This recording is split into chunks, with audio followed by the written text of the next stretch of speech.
Oi, gente, vamos lá para a nossa última aula. Eu confundi as datas, falei errado para vocês. A nossa prova vai ser na semana que vem, que inclusive já está pronta, tá? Espero que vocês tenham estudado bastante, viu? Então vamos para a nossa última aula antes da prova, tá? É, e vamos continuar falando das patologias do sistema cardiovascular. Hoje nós vamos falar de miocardiopatia. Né? O que é uma miocardiopatia? É uma doença que afeta a estrutura e a função do miocárdio.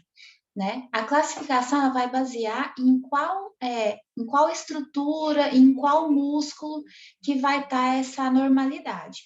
Então, a gente tem as opções, né? A gente tem as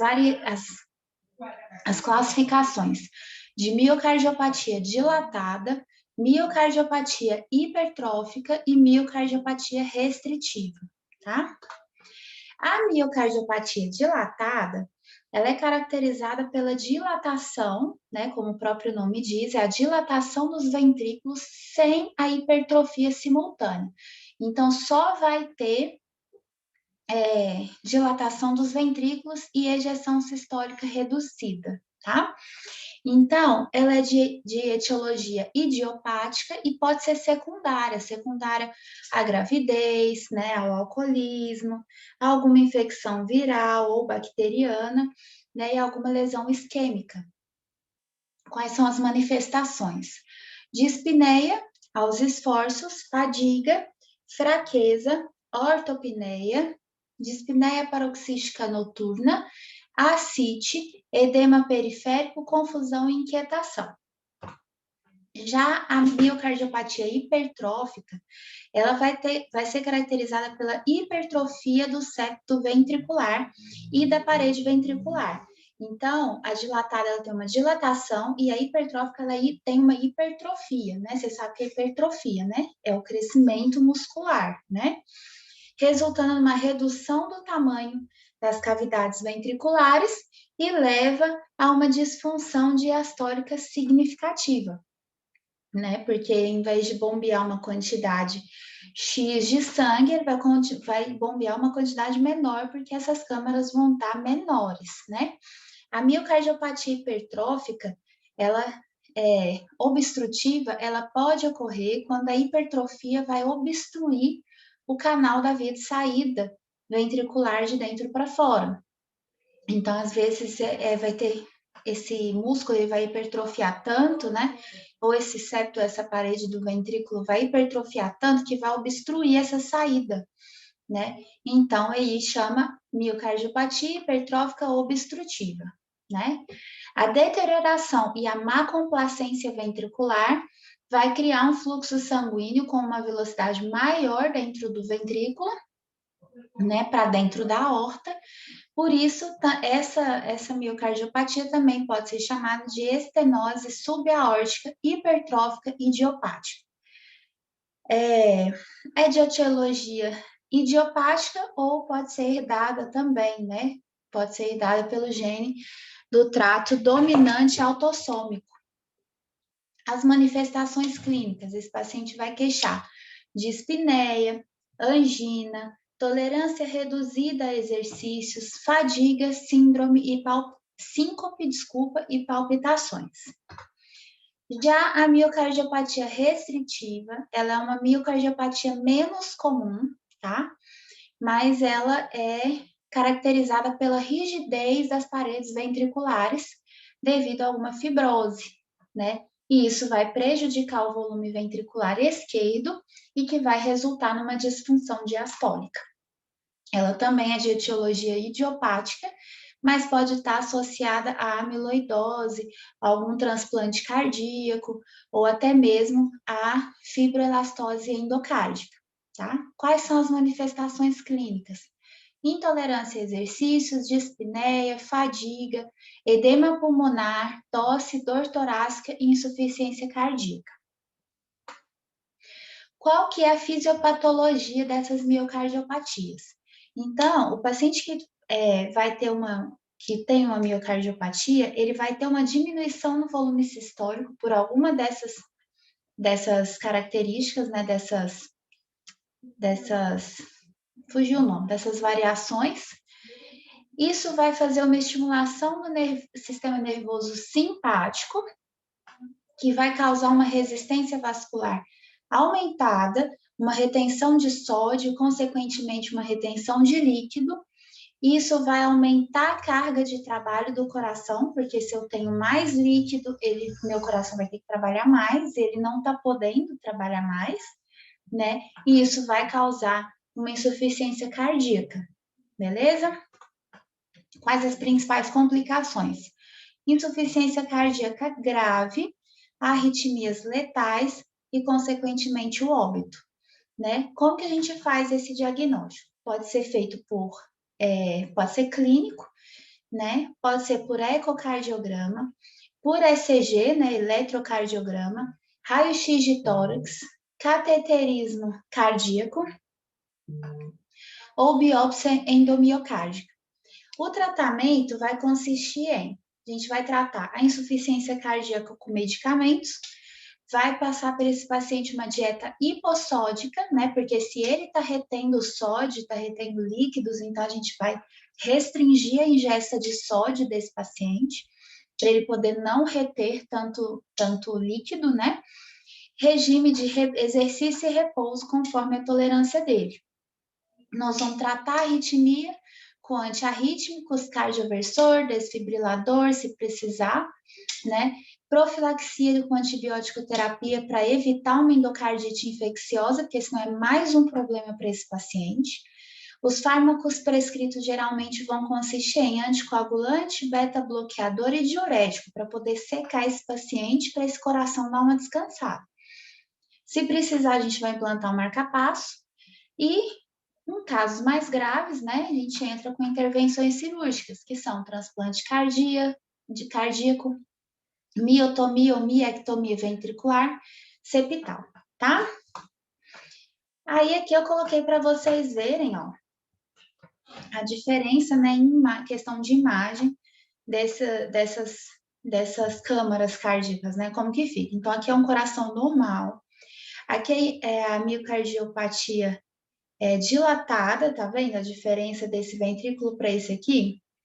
Esse aqui é hipertrófico, olha como que o músculo tá bem grande, tá bem hipertrofiado. E essa aqui é restritiva, né? Tá tampando a saída para a aorta, né? Agora vamos lá. Doenças infecciosas do coração. Vamos falar de endocardite reumática, que é também chamada de febre reumática, né? Ela é expressa como uma reação inflamatória ou de sensibilidade, desenvolvendo depois de um episódio de infecção, principalmente de orofaringe, pelo Streptococcus beta-hemolítico do grupo A, que a gente viu na aula de sistema respiratório, né? A importância provém das lesões cardíacas graves e permanentes, né? Que esse patógeno pode causar. Ela é de grande importância epidemiológica, porque ela está ligada diretamente às condições de vida da população. Então, o grupo que é mais afetado é aquele grupo que tem condições mais precárias condições mais precárias de vida, tipo, tem problemas com questão de moradia, né, vive em aglomerações, em aglomerados, em espaços pequenos, então eles estão consequentemente, está mais exposto à infecção por estreptococcus. Geralmente esse grupo também tem condições de saneamento de água e esgoto muito ruins, né, quando tem, então é um grupo de risco maior para isso, né? E quando acontece alguma coisa, geralmente não tem condições de ir ao médico, de tratar adequadamente essa doença. Então, quando esse paciente apresenta uma manifestação clínica, né, eu vou considerar a hipótese de endocardite reumática quando tiver presente pelo menos 2 dos sintomas, né, para poder considerar a febre reumática. Então, tem que ter cardite, poliartrite, nódulos subcutâneos, eritema marginal ou coreia, que são os movimentos involuntários rápidos e errático de membros e faces.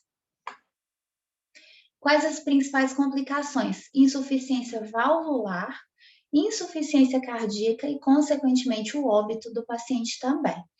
Como que a gente diagnostica essa doença? Então, o diagnóstico é clínico, né? Igual eu sempre falo com vocês, a clínica ela é soberana. Então, antes de eu pensar em qualquer outra coisa, tem que avaliar a clínica do paciente, né? Por exame laboratorial, né? Cultura, vou pedir cultura de secreção, vou pedir um monte de cultura para esse paciente para detectar qual patógeno que tá causando todos esses problemas, né? E existem alguns testes rápidos para ver se é esse estreptococo beta-hemolítico do grupo A, né? Se tiver disponível para fazer, a gente já faz para já tratar ou para descartar esse patógeno. Prevenção. Então, qual que é a melhor prevenção? Diagnóstico precoce, tratamento adequado de infecções, né, da orofaringe, principalmente se ela for causada por estreptococcus, né? E esse quadro clínico dessa infecção por estreptococcus inclui febre alta, né, calafrio, faringite, rubor na garganta com exudato, aumento de linfonodos, principalmente esses linfonodos no pescoço, atrás da orelha, dor abdominal e rinite aguda. Como que é feito o tratamento e os cuidados de enfermagem? Então, primeiramente, eu vou iniciar a antibiótico-terapia para poder erradicar esse agente causador. Vou fazer um tratamento maior com penicilina de 3 a 4 semanas, né, para poder evitar a recidiva dessa febre reumática e dessa cardiopatia reumática. A duração da profilaxia com antibiótico, quando o paciente não tem acometimento cardíaco, a gente vai fazer antibiótico terapia por 5 anos, tá? Ou até os 21 anos, o que for mais longo. Então, se o meu paciente tem 20 anos e descobriu que ele está com febre reumática, ele vai fazer um tratamento com antibiótico. Se ele não tiver acometimento cardíaco, né, ele vai fazer um tratamento com antibiótico terapia por 5 anos, mesmo que ele tenha 20 anos. Por quê? Como a gente escolhe o que for mais longo, se ele vai fazer 21 anos dali a um ano, então o mais longo é que ele trate com 5 anos.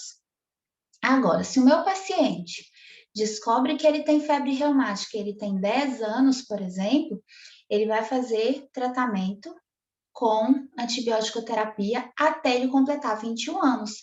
Por quê? Se a gente escolhe o que for mais longo, ele vai demorar muito mais do que 5 anos para poder fazer 21, né? Então, a gente vai optar pelo tratamento que é mais longo, que é mais seguro para ele. Agora, se esse paciente apresenta uma cardite, alguma sequela valvar grave, a gente vai entrar com antibiótico terapia por 10 anos ou até que esse paciente complete 40 anos. E é o mesmo caso, a gente escolhe o que for mais longo, né? Então, se o meu paciente descobrir uma febre reumática com 38 anos, ele vai tomar antibiótico por 10 anos. Agora, se o meu paciente descobre com 10 anos, não, vamos botar, com 25 anos, então ele vai tomar antibiótico até ele completar 40 anos. É o mesmo caso do outro, né? A gente vai escolher optar pelo que for mais longo, que é mais seguro para o paciente. Meu paciente, ele é alérgico à penicilina, então a gente escolhe a eritromicina, tá? É um medicamento de escolha para quem é alérgico à penicilina.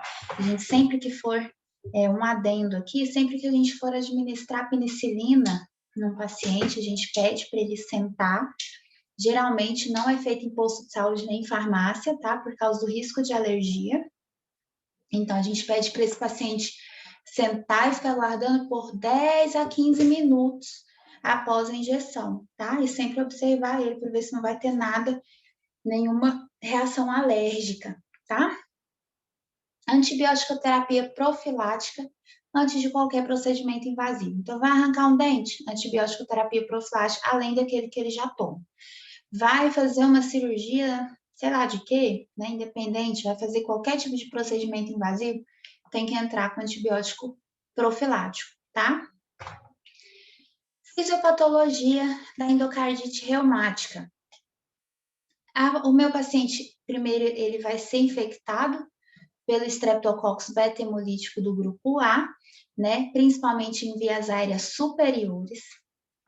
Meu corpo, né, o corpo desse paciente vai produzir anticorpos contra os antígenos desse Streptococcus. Vai ter uma reação cruzada de tecidos humanos, né? E isso vai causar uma lesão inflamatória nos tecidos conjuntivos, que vai levar a um enfraquecimento da parede do coração e, consequentemente, um dano da válvula mitral, tá? Essa aqui é a vegetação do Streptococcus, tá? Olha que bonitinho, até bonitinho, né? Mas não é um problema danado, né? Vamos lá, endocardite infecciosa. O que é? É um processo infeccioso do endotélio que é causado por micro-organismos que invadem a corrente sanguínea, que são provenientes de um local infectado. Pode ser uma lesão por pressão, pode ser um abscesso na pele, pode ser um abscesso no dente, pode ser uma inflamação, uma infecção no dente, alguma coisa tem uma infecção lá por um patógeno X e esse patógeno ele vai para a corrente sanguínea. Qual que é o agente etiológico? Pode ser bactéria, pode ser vírus, pode ser fungo, pode ser rickétsias, né? As bactérias gram-negativas. Então, pode ser qualquer um desses. Qual é a predisposição? Então, se o meu paciente ele tem alguma condição cardíaca, ele já é cardiopata, ele fez algum procedimento invasivo recente, ele fez alguma intervenção odontológica recente, ou se às vezes essa pessoa é mais suscetível que as outras mesmo. Como que manifesta? O paciente vai chegar queixando febre, calafrio, mal-estar, né, um mal-estar geral, né, inespecífico, dor articular e abdominal, fraqueza, anorexia, fadiga, sopro cardíaco, dispneia, dor torácica, hemorragia, podem ter, né, presença de hemorragias, petequias, embolização. Então, é um negócio bem assim, aleatório, né? Complicações: insuficiência cardíaca, acidente vascular cerebral, abscessos no baço, aneurisma micóticos e cerebrite. Como que é feito o diagnóstico? O diagnóstico ele é clínico, né? Depois a gente vai pedir uma hemocultura para poder isolar esse patógeno, pode pedir outros exames hematológicos, tem que pedir um eco com Doppler, né? Uma ecocardiografia com Doppler, um ecotransesofágico e um eletrocardiograma. Como que a gente previne isso? Então, a gente vai iniciar com antibiótico terapia profilática antes de algum procedimento invasivo ou tratamento dentário, principalmente se for portador de condições cardíacas de risco moderado a alto. Como que é feito o tratamento e o cuidado de enfermagem? Então, a gente vai combater o micro-organismo, né? Então, nós vamos entrar com antibiótico terapia apropriada. Nós vamos, se precisar, a gente vai entrar com intervenção cirúrgica, né? Vai desbridar ou vai tirar essa válvula, né? Um desbridamento, vai fazer desbridamento dessas vegetações, desbridamento e fechamento do abscesso, se tiver, e fechamento de fístula, se tiver também. As ações de enfermagem elas vão estar ligadas a manifestações apresentadas e à gravidade da doença. Então, a gente vai olhar aquele paciente conforme a necessidade do quadro clínico dele, né? A gente vai monitorar a temperatura corporal dele, promover medidas de conforto, favorecer o sono e o repouso adequado e instruir o paciente quanto à necessidade de profilaxia com antibiótico terapia. A fisiopatologia da endocardite infecciosa. Então, meu paciente, ele pode ser que ele tenha uma deformidade, né? Pode ser congênita, pode ser adquirida desse endocárdio, né? Essa deformidade, ela vai formar um coágulo, né, de fibrina e plaquetas no endocárdio. Essa é chamada de vegetação. Nessa vegetação, ela vai estar propícia a receber, né, vamos colocar, servir de casinha, né? Não é essa a palavra que eu queria, mas ele vai estar mais propício, né, a invasão desses agentes, né, infecciosos, então vai ter uma colonização dessa vegetação. Esse coágulo e esse organismo infectante, eles vão ser ocultos pelas defesas naturais do nosso organismo, né? Então, esse coágulo, ele vai crescer. Então, se ele era um coágulo de tipo 0,1 centímetro, ele vai virar um coágulo do tipo 0,2 centímetros. Isso é exemplo, tá? Não quer dizer que acontece dessa proporção, não. Vai ter uma deformidade desses folhetos valvulares ou da superfície endotelial. E isso vai ser a endocardite infecciosa. Aí, a vegetação, né? Considero muito bonitinho também. Não quero ter no meu coração, mas eu acho muito bonitinho. Olha como ele é fofinho, né? Olha aqui, ó. Mas dá problema demais também, né? Miocardite. O que é a miocardite? É uma inflamação da parede do miocárdio, né? Que pode ser resultado de algum processo infeccioso, pode ser de origem viral, parasitária, radioativa, por algum agente tóxico, por algum tipo de droga. Então, pode ter N fatores causadores, né? Então, a fisiopatologia dele, da miocardite. Vai ter um agente infeccioso X que vai causar um dano no miocárdio por meio de 3 mecanismos. Então, ele ou vai invadir diretamente o miocárdio, ele vai produzir uma toxina miocárdica, ou ele vai causar um dano miocárdico mediado imunologicamente, né? Manifestações clínicas. Geralmente, o paciente não apresenta sintoma, mas quando esse paciente apresenta sintoma, esse sintoma vai incluir fadiga, dispneia, palpitação, dor torácica, dor abdominal, tá? As complicações: insuficiência cardíaca congestiva, hipertrofia do ventrículo e arritmias graves e potencialmente letais. O diagnóstico ele é clínico, por biópsia endocárdica, por eletrocardiograma e por alguns exames laboratoriais também. Prevenção, imunização e tratamento precoce, né? Então, tá aí, né?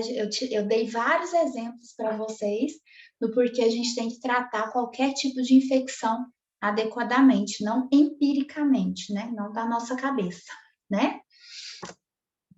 Como que a gente trata, né? Quais os cuidados de enfermagem? Então, eu vou tratar a causa subjacente, então, se essa miocardite veio de sei lá, vou chutar aqui, vamos supor que essa miocardite veio de uma infecção no dente, uma infecção de garganta.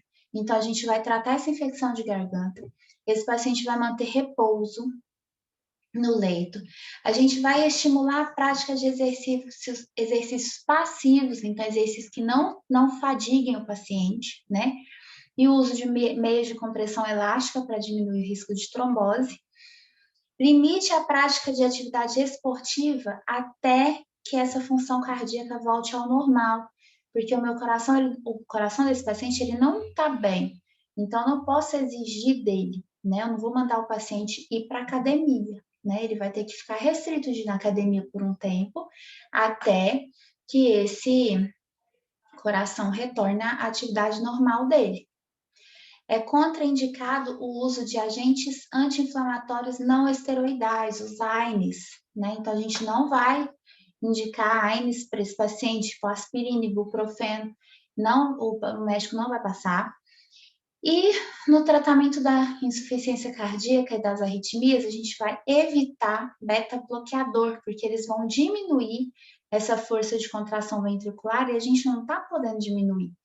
Então, a gente vai evitar isso também. Nós vamos avaliar sinais e sintomas de intoxicação digitálica, né, que pode ser arritmia, anorexia, náusea, vômito, cefaleia, mal-estar. A gente vai avaliar esses tipos de sinais para falar com o médico. E aqui um coração normal e um coração que está com uma miocardite aqui do lado aqui, tá vendo? Tá inflamadinho ali do lado. Pericardite, mesma linha de raciocínio da miocardite. Porém, a inflamação da miocardite é no miocárdio, a inflamação da pericardite é no pericárdio. Então, o pericardite é uma inflamação do pericárdio decorrente de alguma infecção viral, bacteriana, fúngica, e isso vai causar distúrbios do tecido conjuntivo e estados de hipersensibilidade, doença neoplásica, radiação, uremia ou até trauma, tá? Como que acontece isso então? Vai ter um processo inflamatório, né, que vai levar a um acúmulo de exudatos e vai desenvolver algumas aderências nesse pericárdio. Vai ter ligação dessas camadas de pericárdio entre si e isso vai restringir o enchimento ventricular. Consequentemente, vai acontecer um derrame pericárdio, que vai comprimir o coração, e isso vai prejudicar o enchimento das câmaras, vai levar a um tamponamento cardíaco, tá? Que a gente chama de tamponamento cardíaco. Essa inflamação ela pode se espalhar do pericárdio para o epicárdio ou para a pleura também. A pericardite ela pode ser assintomática, mas quando o paciente apresenta sintomas, né? Isso pode incluir dor torácica, que vai irradiar para o pescoço, dorso, ombro, vai ser agravada pelo movimento respiratório e aliviada na posição sentada e inclinada para frente. Pode ser que esse paciente apresente febre, mal-estar, dispneia e algum outro sinal e sintoma de insuficiência cardíaca. O diagnóstico, além de ser clínico, ele vai pedir um ecocardiograma, uma tomografia, um ecotransesofágico, uma biópsia, ECG e hemoculturas para poder identificar esse patógeno. Qual que é o tratamento e cuidado de enfermagem que a gente vai prestar para esse paciente? A gente vai tratar a causa subjacente, né? Então, a gente vai tratar essa infecção, nós vamos aliviar esses sintomas e aliviar os sintomas e avaliar os sinais e sintomas de tamponamento cardíaco, porque é uma condição grave que o paciente pode até levar ao óbito dele, tá? Nós vamos repousar esse paciente no leito, restringir qualquer atividade e dar apoio psicológico para ele.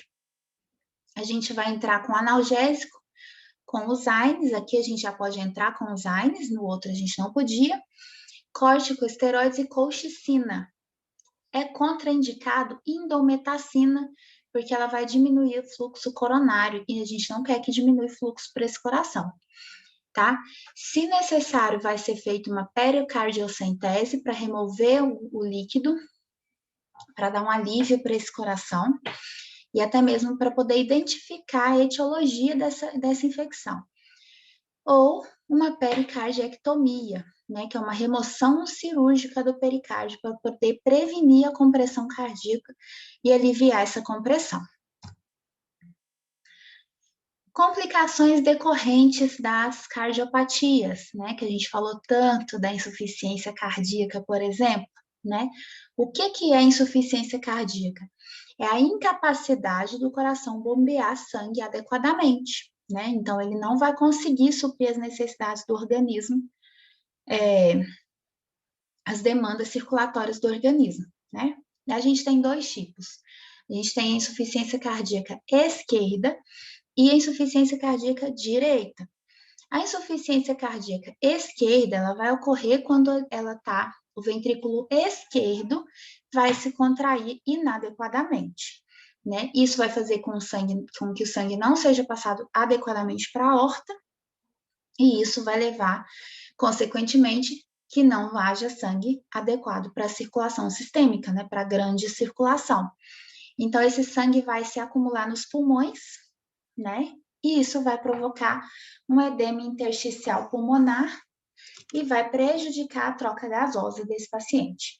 Já na insuficiência cardíaca direita, vai ter uma dilatação desse ventrículo direito Isso vai resultar numa ejeção reduzida para a circulação pulmonar e vai fazer com que o sangue venoso retorne para o sistema venoso. Então, não é o que a gente quer que esse sangue vá para frente, que ele vá oxigenado, que ele vá seguir o caminho dele, né? Agora, a gente tem também a opção, né, de ser uma insuficiência biventricular, né? Que ela pode ocorrer em qualquer lado do coração e vai afetar os dois lados do coração, por isso biventricular. Porque os dois ventrículos a gente já viu que eles são independentes, né? Eles não dependem um do outro, né?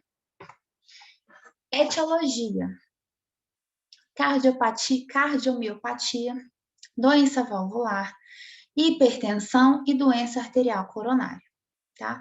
Qual que é a fisiopatologia da insuficiência cardíaca? Então, meu paciente ele vai ter alguma disfunção miocárdica, né? Pode ser hipertensão, cardiomiopatia, doença valvular e infarto.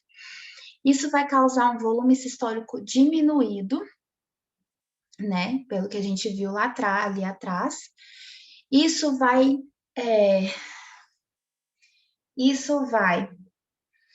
causar uma estimulação dos baroreceptores, que a gente também já viu lá na primeira aula, o que eles são, né? Vai estimular o sistema nervoso simpático, isso vai liberar epinefrina e norepinefrina, que vai aumentar a minha pressão, que vai aumentar os meus batimentos. Só que essa liberação vai causar uma resistência vascular sistêmica aumentada, vai ativar o meu sistema renina-angiotensina-aldosterona, que vai fazer com que o meu corpo retenha líquido, retenha sal, por causa dos túbulos renais, né?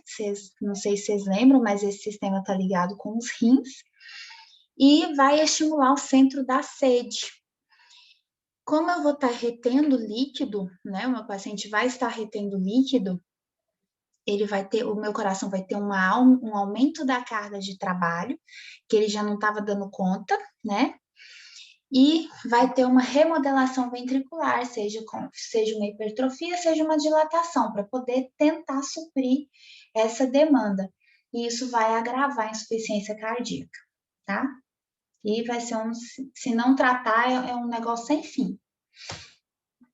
Manifestações clínicas. Quando é insuficiência cardíaca esquerda, né? Ou ela pode manifestar como edema pulmonar, meu paciente vai chegar questionando dispneia, taquipneia, dispneia paroxística noturna, dispneia de esforço, ortopneia, taquicardia, diaforese, tosse, cianose, palidez, palpitação, fraqueza, fadiga, insônia, anorexia, hipotensão. A ausculta, a gente vai auscultar estertores e baixos níveis de saturação de oxigênio. Então, na questão da insuficiência cardíaca esquerda, os sinais e sintomas vão ser mais respiratórios, né? Vai ter sistêmico? Vai, mas vai ser mais respiratório. Na insuficiência cardíaca direita, a gente vai ter um edema periférico, nós vamos ter hepatomegalia, ascite, hidrocélio, distensão venosa jugular, anorexia, fraqueza, redução do débito urinário, dor abdominal, náusea, vômito, constipação. Então, já na insuficiência cardíaca direita, né, a gente vai ter sinais e sintomas sistêmicos, né, não vai estar tão focado num lugar só, igual no caso da insuficiência cardíaca esquerda. E na insuficiência biventricular, o paciente vai apresentar sinais e sintomas tanto de insuficiência cardíaca esquerda quanto de direita, e juntamente com sinais de choque cardiogênico, um paciente que está mais grave, tá? O diagnóstico ele é clínico, por ecocardiograma, raio-x de tórax, ECG, exames laboratoriais, então a gente vai pedir eletrólitos, ureia, creatinina, hormônio tireoestimulante, hemograma, peptídeo natriurético do tipo B e urinálise rotina, tá? Vai precisar fazer um cateterismo cardíaco para ver o que está acontecendo ali dentro, se dá para arrumar, né? E a gente vai pedir também um teste de esforço, na hora que esse paciente estiver mais estável. Como que vai tratar, né? Então, o tratamento ele vai variar de acordo com a gravidade, com as condições que o meu paciente está pedindo, né? Isso pode incluir, se o paciente está estável, mudança no estilo de vida, controle farmacológico, oxigenoterapia, pode pedir um implante de dispositivo de assistência e alguma intervenção cirúrgica. Aí a gente vai avaliar esse paciente, né? A gente não, o médico vai avaliar esse paciente para direcionar o tratamento. Mudança no estilo de vida, esse paciente ele vai ter que restringir sódio da dieta, né? Porque se ele está retendo sódio, está retendo líquido, então a gente não precisa de dar mais sódio para esse organismo, né? Ingerir a quantidade de líquidos adequada, nem mais e nem menos. Não usar, isso não é diminuir, é não usar nem álcool, nem tabaco. E a gente vai falar com ele para fazer um exercício físico regular, que seja caminhadinha 30 minutos por dia, mas tem que fazer, é remédio, né? Farmacoterapia, o médico vai passar inibidor da ECA, né? Angina conversora de angiotensina, acho que é isso mesmo, tá? É inibidor da ECA. Morfina, bloqueador do receptor da angiotensina 1, beta-bloqueador, vasodilatador, diurético para poder secar esse paciente. Agente inotrópico e inodilatador. Nós vamos monitorar sinais vitais, débito urinário, resultados de exames laboratoriais, circunferência abdominal, no caso desse paciente evoluir com uma ascite, peso corpóreo para ver se esse paciente está retendo muito líquido, e a gente vai ver também o balanço hídrico. Avaliar sons respiratórios, avaliar edema, né? Atentar para algum sinal de intoxicação digitálica, né? Que a gente já falou antes, que é anorexia, náusea, vômito, fadiga, depressão, mal-estar, arritmia. Nós vamos proporcionar o conforto para ele, manter esse paciente em repouso, né? Até ele sair do grau de gravidade dele, e avaliar o nível de atividade que o paciente pode ser submetido. Manter cabeceira a 45 graus e fornecer apoio psicológico para ele. Aqui, ó, um coração saudável, né? Ó, entra aqui, vem para cá e tal. Aqui tá um coração com insuficiência cardíaca, né? Ele não tá lá muito legal, né? Aqui tá dilatado, aqui, né? A diferença aqui, né? E é isso. Outra complicação das cardiopatias é o choque cardiogênico, que nós falamos agora há pouco, né? Que pode ser uma complicação até da insuficiência cardíaca, que já é uma complicação de uma cardiopatia, né? O que é o choque cardiogênico? O choque cardiogênico, ele vai acontecer na incapacidade desse coração de bombear um volume adequado de sangue, quase igual à questão da insuficiência cardíaca, porém, muito mais grave, né? Qual que é a etiologia dele? Pode ser um pós-infarto, pode ser uma insuficiência cardíaca em estágio terminal, pode ser causa de um tamponamento cardíaco, de uma embolia pulmonar, de uma miocardiopatia ou de alguma arritmia. Como que é a fisiopatologia do choque cardiogênico? Então, meu coração ele vai diminuir a contratividade miocárdica. Isso vai causar uma redução do volume sistólico, uma congestão pulmonar, né? Isso vai diminuir o débito cardíaco e vai diminuir a perfusão tecidual e esse paciente vai entrar em choque. Qual que é a manifestação clínica? Né? Isso não é exclusivo do choque cardiogênico, isso é exclusivo de qualquer tipo de choque, né? Hipotensão, baixo débito urinário, pele fria, agitação, letargia, confusão. Aí já entra a questão do choque cardiogênico, pré-cardialgia, pulso fino e fraco e arritmia, tá? Agora, esses primeiros aqui, ó, todo paciente que entra em choque, seja qualquer tipo de choque, pode ser hipovolêmico, pode ser cardiogênico, pode ser neurogênico, pode ser qualquer tipo de choque, esse paciente ele vai apresentar hipotensão, baixo débito urinário, pele fria, agitação, letargia e confusão, tá? Diagnóstico. Além do diagnóstico clínico, a gente vai precisar monitorizar esse paciente, tá? Com urgência, de preferência com um catéter que se chama Swan-Ganz, né? Muito pouco usado. mas a indicação da literatura é essa, né? Eu, particularmente, tenho quase 7 anos de formado, nunca vi.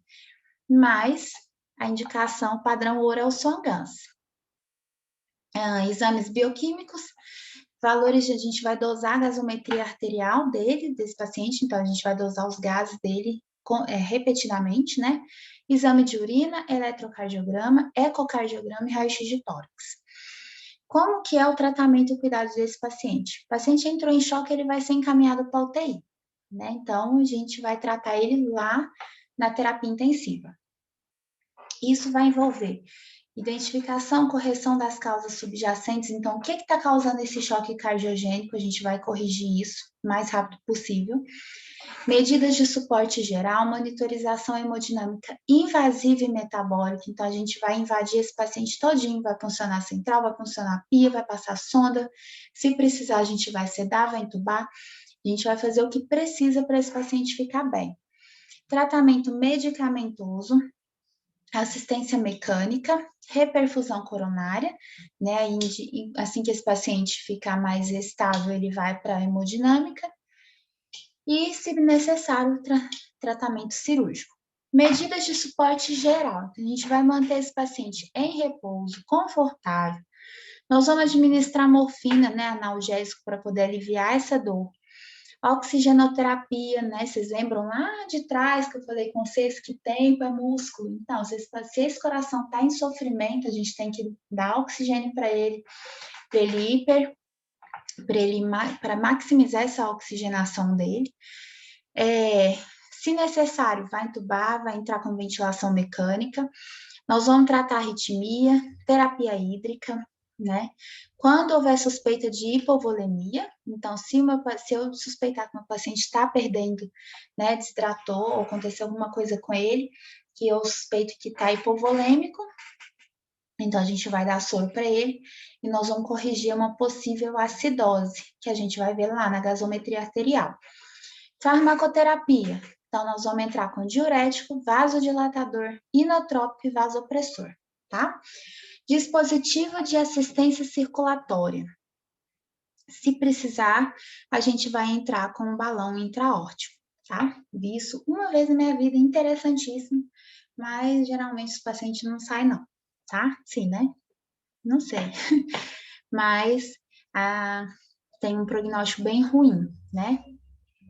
Terapia trombolítica, se possível, a gente vai encaminhar esse paciente para hemodinâmica para fazer um ACTP também, para poder reperfundir esse miocárdio. E, em último caso, a gente vai encaminhar para o transplante cardíaco. Tromboembolia, o que é? É quando um fragmento de algum trombo, né, com origem intracardíaca ou intravascular, ele vai flutuar livremente, né, ele vai desprender do local que ele estava e vai ficar lá vagando, até ele se alojar em uma artéria ou uma arteríola pulmonar. A mobilidade reduzida de um paciente cardiopata, ela é um agravante para isso, né? Um fator de predisposição para a tromboembolia. Por isso a gente indica a meio de compressão. Distúrbios valvovasculares e problemas da circulação periférica. Doença oclusiva arterial periférica. O que é? Também chamada de estenose, né? As oclusões de membros, a estenose e as oclusões de membros periféricos. Frequentemente, isso vai estar... Gente, passou tudo. Ai, Senhor. Eu esbarrei no negócio aqui. Desculpa. Que vergonha, gente. Vamos lá. Frequentemente, ele vai estar em membros inferiores, né? E pode resultar de uma aterosclerose ou de algum trauma. Qual que são os fatores de risco? Fator de risco modificável, que a gente consegue modificar ele.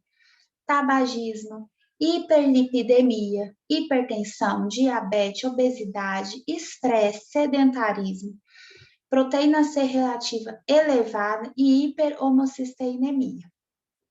Agora, o que não são modificáveis? Idade, sexo, genética e predisposição familiar. Não tem o que fazer, né? Manifestações clínicas. Claudicação intermitente. O que é isso? É uma dor desencadeada pelo mesmo grau de atividade e que vai regredir quando esse paciente repousar. Dor em repouso. Ela pode estar associada à isquemia crítica do membro distal e ela não vai ser aliviada por opioides. A redução da dor ela vai ser possível quando o membro comprometido fica dependurado, fica pendente. Membro pálido ou cianótico, né? As unhas vão estar mais espessas, vão estar mais opacas, a pele desse membro ela vai estar mais brilhante, atrófica e seca, vai ter uma escassez de pelos, pode ter ulcerações, gangrena, alguma atrofia muscular, pulsos periféricos desiguais, diminuídos ou até mesmo ausentes, né?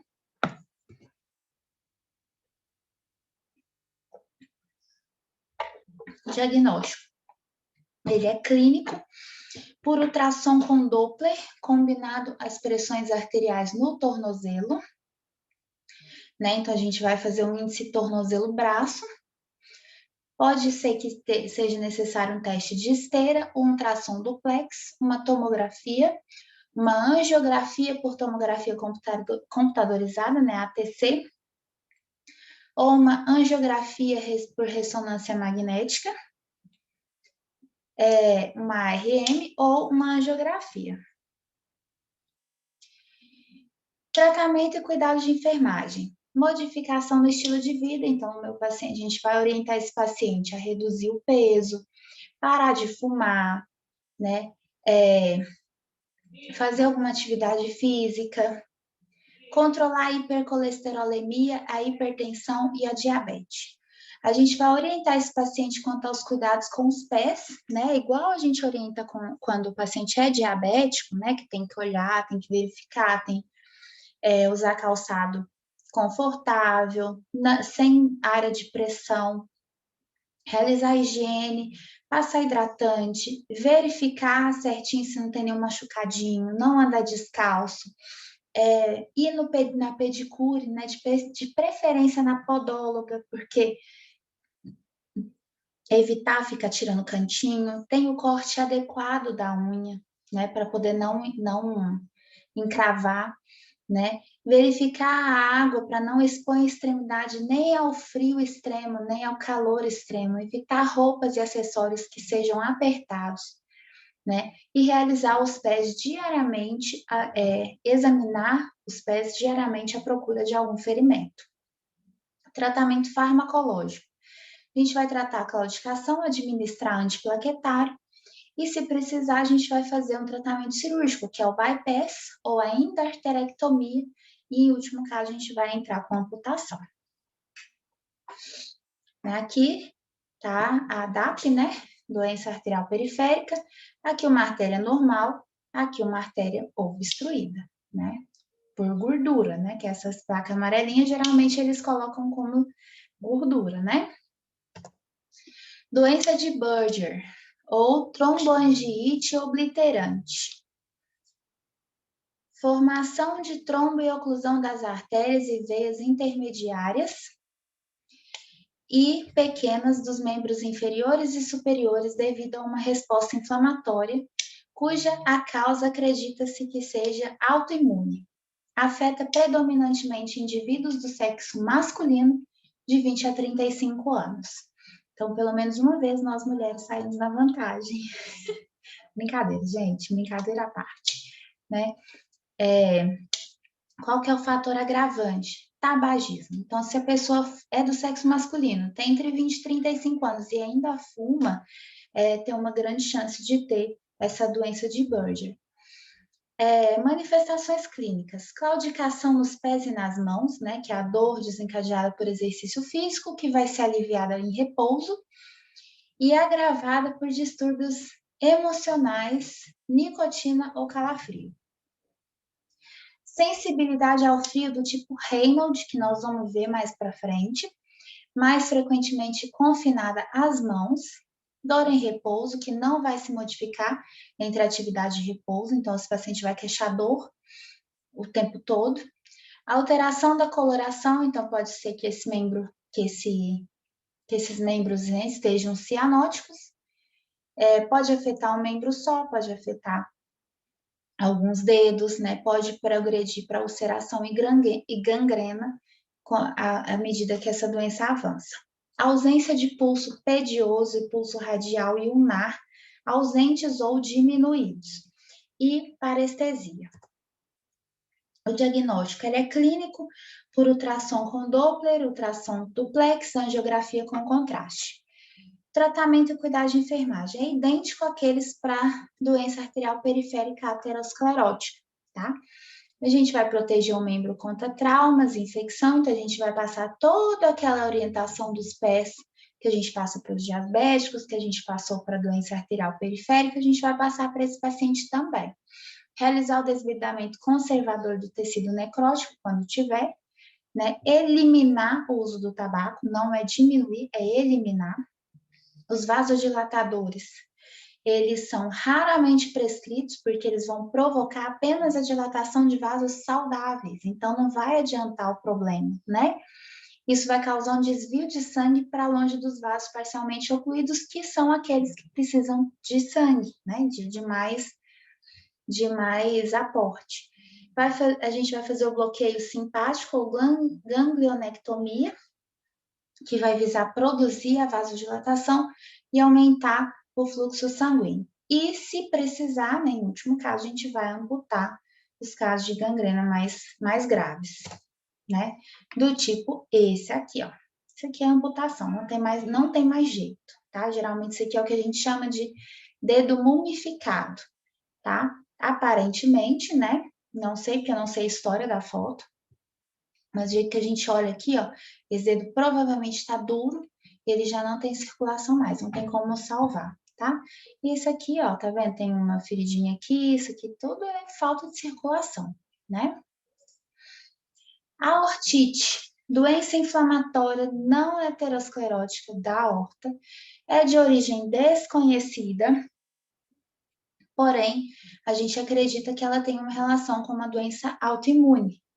As doenças inflamatórias mais comuns são a doença de Takayasu e a artrite sifílica, e ambas são muito raras. Né? A doença de Takayasu ela vai progredir a partir de uma resposta inflamatória sistêmica, com uma arterite localizada, até isquemia de órgão terminal, por causa de uma obstrução ou estenose de vasos calibrosos. Geralmente, afeta indivíduos do sexo feminino entre 10 e 40 anos. Aí agora os homens saíram na vantagem, né? Brincadeira. Manifestações clínicas. Febre de origem desconhecida, artralgia, mialgia, sudorese noturna, anorexia, cefaleia, mal-estar, emagrecimento, ausência de pulso carotídeo, subclávio braquial ou radial. O diagnóstico ele é clínico por ARM, TC, né, tomografia, ultrassom duplex e arteriografia. O tratamento ele vai consistir em administração de corticoterapia, né, geralmente associado a ciclofosfamida ou a metotrexate, e pode ser necessária intervenção cirúrgica, né, angiografia transluminal percutânea, que é a ATP, seletiva, e a revascularização cirúrgica, elas podem ser indicadas quando tem presença de hipertensão renovascular, tá? Ou isquemia cerebral, ou coronária, ou alguma claudicação importante. Agora vamos falar dos aneurismas, né? A gente vai falar do aneurisma, vamos começar falando do aneurisma de aorta. O aneurisma de aorta é um saco, né? Ou uma dilatação que ela vai estar localizada e que se forma um ponto fraco na parede da artéria. Nesse caso aqui, da aorta, né? Ela pode ser tanto abdominal quanto torácico. O aneurisma arterial, ele pode ser classificado como conforme a morfologia, então conforme o jeito que ele se apresenta. Ele pode ser sacular, que ele vai ser uma protusão bulbosa, que vai se projetar a partir de um lado da parede arterial. Ele pode ser fusiforme, que ele vai fazer uma distensão simétrica de toda a circunferência da artéria, ou ele pode ser dissecante, que é um hematoma que vai desdobrar as camadas da parede arterial. Qual que é a etiologia dela? Aterosclerose, hipertensão, alguma malformação congênita, algum trauma, alguma doença inflamatória não infecciosa, então, ou a doença de Takayasu, a arterite de células gigantes, o lúpus eritematoso sistêmico, um aneurisma micótico, uma doença degenerativa que pode estar relacionada com a gravidez, aneurismas anastomóticos e de enxerto. A principal complicação dos aneurismas é o rompimento desse aneurisma, que vai causar, como a aorta é uma artéria muito calibrosa, então vai causar uma hemorragia intensa e isso vai levar à morte do paciente. O aneurisma de aorta torácica é o mais comum de forma dissecante.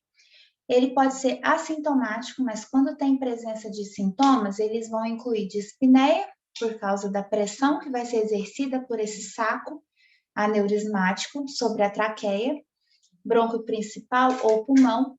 Pode ser que esse paciente apresente tosse, rouquidão, estritor, fraqueza, afonia devido à pressão do nervo laríngeo e disfagia como resultado da pressão do esôfago e até mesmo edema, que vai ser decorrente de uma pressão exercida sobre os nervos e veias adjacentes.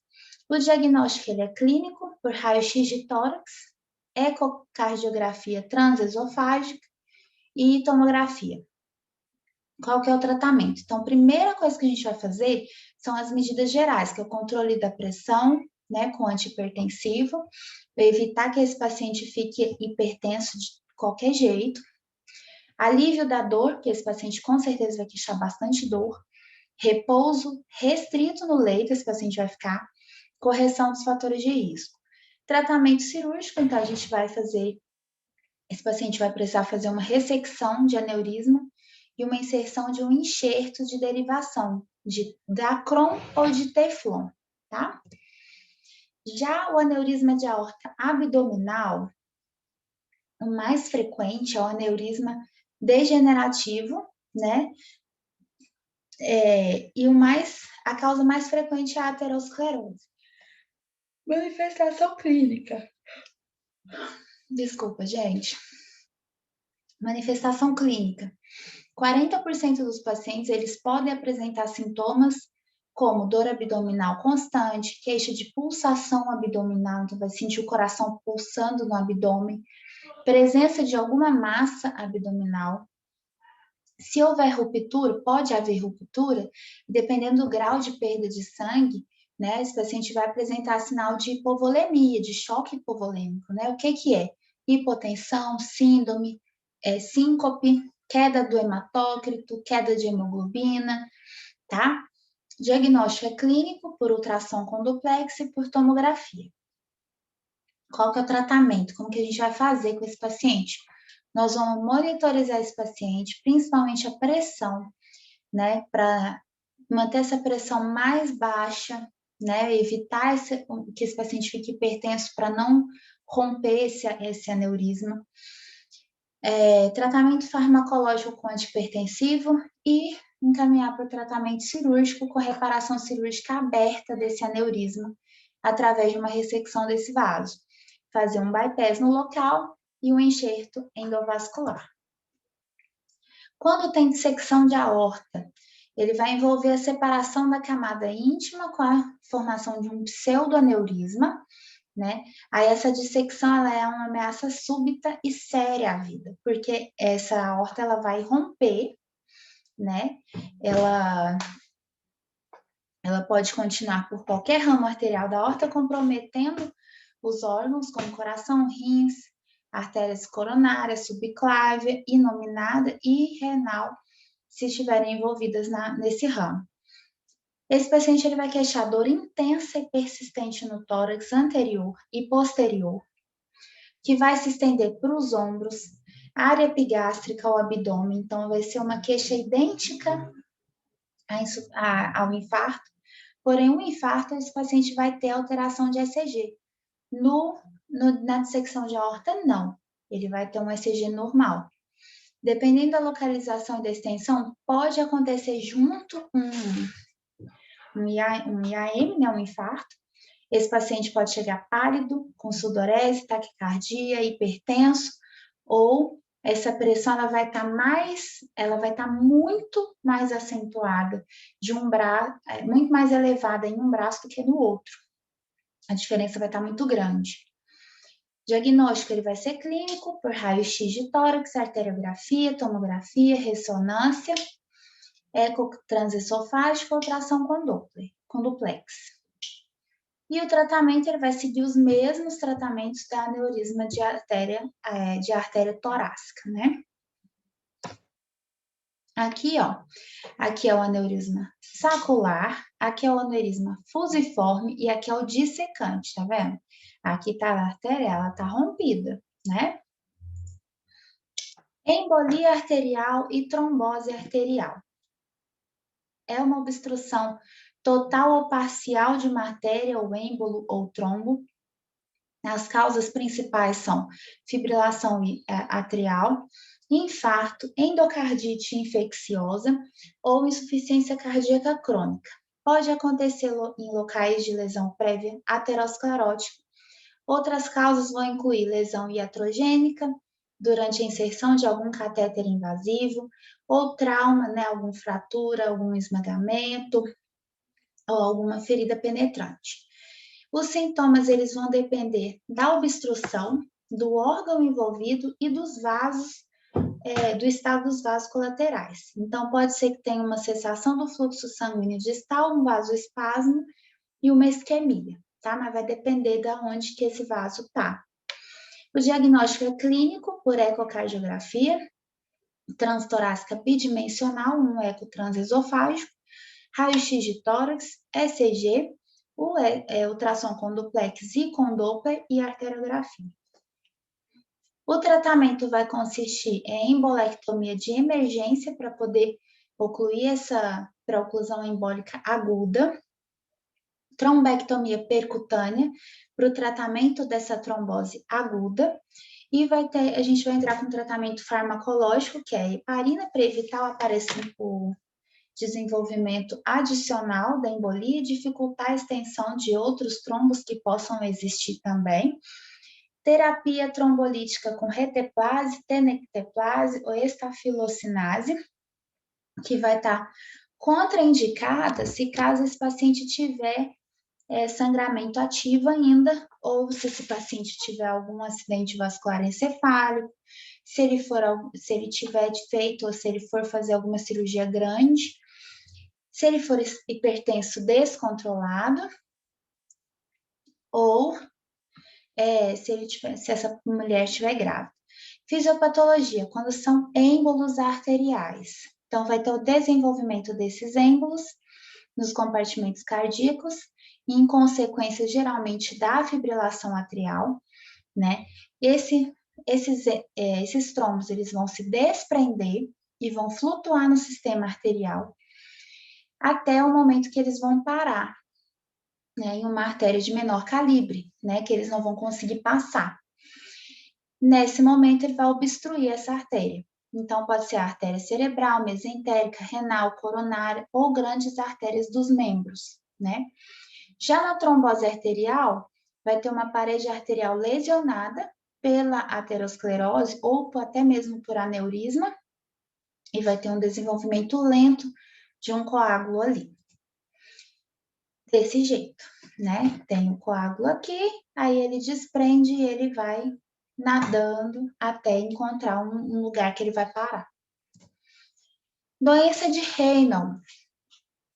O que é? Uma forma reversiva de vasoespasmo de extremidades que resulta em alteração de coloração típica, que pode ser deflagrada por fatores emocionais ou pela exposição ao frio. Etiologia pode ser idiopática ou pode estar associada a alguma condição como esclerodermia, lúpus eritematoso sistêmico, artrite reumatoide, doença arterial obstrutiva ou mesmo algum trauma. Manifestação: esse paciente vai ter palidez, cianose, rubor, pode estar associado a ataques de dormência, formigamento e dor em queimação. Ulceração e gangrena são raras, mas se essa doença tiver, for crônica, pode provocar atrofia da pele e dos músculos também. O diagnóstico ele é clínico por exame de capiloroscopia, periungueal e pesquisa de fator antinuclear e provas inflamatórias. Tratamento: proteção contra fatores desencadeantes, como o estresse, o frio, o tabagismo, drogas simpaticomiméticas. Tratamento farmacológico, como bloqueadores do canal de cálcio, para poder aliviar os sintomas. Tratamento cirúrgico pode ser necessário uma simpatectomia, que só em pacientes mais graves, né, ou com complicações mais graves e que não respondem bem ao tratamento medicamentoso. E é isso, gente. Essa aula foi grande, né? Foi bem grande. Então, boa sorte na prova de semana que vem. E vou enviar ela, tá? Vou pedir para vocês me mandarem, entregarem na escola. Vou colocar a data certinho, tá? E é isso. Até na próxima semana.